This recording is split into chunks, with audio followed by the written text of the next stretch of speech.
खबर है कि यूक्रेन के सबसे बड़े न्यूक्लियर पावर प्लांट पर रूस की फौज ने एक बड़ा हमला किया।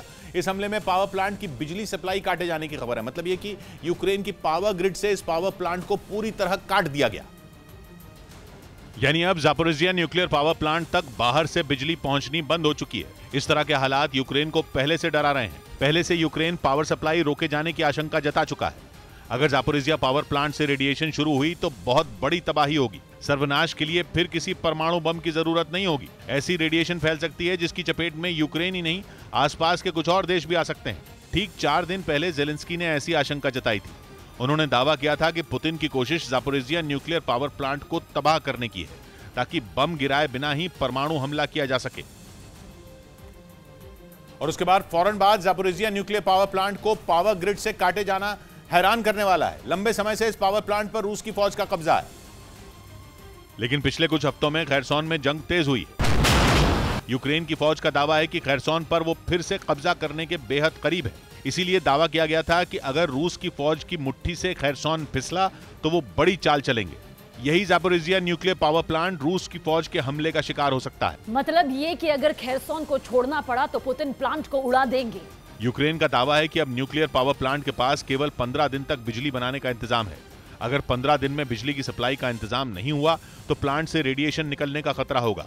किसी भी पल प्लांट से रेडिएशन निकलनी शुरू हो जाएगी। यानी न्यूक्लियर रेडिएशन का टाइम बम एक्टिवेट हो चुका है, जिसमें 15 दिन का वक्त सेट हुआ है। इन 15 दिनों में अगर पुतिन का दिल नहीं पिघला तो यूक्रेन तो तबाह होगा ही, ये जंग विश्व युद्ध में भी बदल जाएगी। उधर रूस से जारी जंग के बीच यूक्रेन के राष्ट्रपति जेलेंस्की ने पुतिन को झूठा ठहराने के साथ पागल तक बता दिया। उनका दावा है कि 8 मार्च को क्राइमिया के कर्ज ब्रिज पर हुए हमले के बाद से ही पुतिन का दिमाग खराब हो चुका है और वो किसी भी कीमत पर यूक्रेन को तबाह करने की ठान चुके हैं। असल में क्राइमिया ब्रिज पर हमले के बाद रूसी फौज ने कीव पर बमों की बारिश कर दी थी। कुछ ही घंटों के अंदर रूस ने 50 से ज्यादा रॉकेट और मिसाइलें दागकर पूरे शहर को दहला दिया था। उस वक्त यूक्रेन ने यह आरोप लगाया था कि रूस ने रिहायशी इलाकों पर भी बम गिराए थे, जिससे कई लोगों की मौत हो गई थी। लेकिन इस हमले से पहले पश्चिमी मीडिया ने यह दावा किया था कि जंग रोकने के लिए यूक्रेन और रूस में बातचीत हो सकती है। लेकिन कीव पर रूसी हमले से सब कुछ बिगड़ गया। How we can speak if they attacked us by 54 rockets. वहीं जेलेंस्की का कहना है कि पुतिन सिर्फ झूठ बोलते हैं। उनके दिमाग में क्या चल रहा है वो किसी को पता नहीं होता।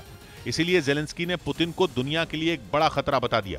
इधर पंजाब की वजह से दिल्ली में प्रदूषण बढ़ने के आरोपों के बीच राज्य में पराली जलाने की घटनाएं बढ़ती जा रही हैं। पंजाब में पराली जलाने की घटनाओं का आंकड़ा 21,000 के पार पहुंच चुका है। लेकिन इसके बाद भी पराली जलाने की घटनाएं रुकने का नाम नहीं ले रही हैं। पंजाब के कई जिलों में किसान बेधड़क पराली जला रहे हैं, जिससे हवा जहरीली होती जा रही है। मेरे पीछे आप देख सकते हैं कि किस तरह से जो है पराली में जो है किसान जो है आग लगा रहे हैं। पराली में आग लगाने की घटनाओं में मुख्यमंत्री भगवंत मान का जिला संगरूर सबसे आगे है।